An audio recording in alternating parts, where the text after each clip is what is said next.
kasama. Subalit iniwan mo ng mag-isa. Ako ngayon nalulungga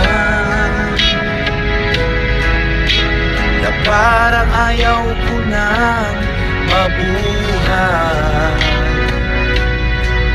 Tanging nakaraan na lang ang siyang magsisilbing alaala.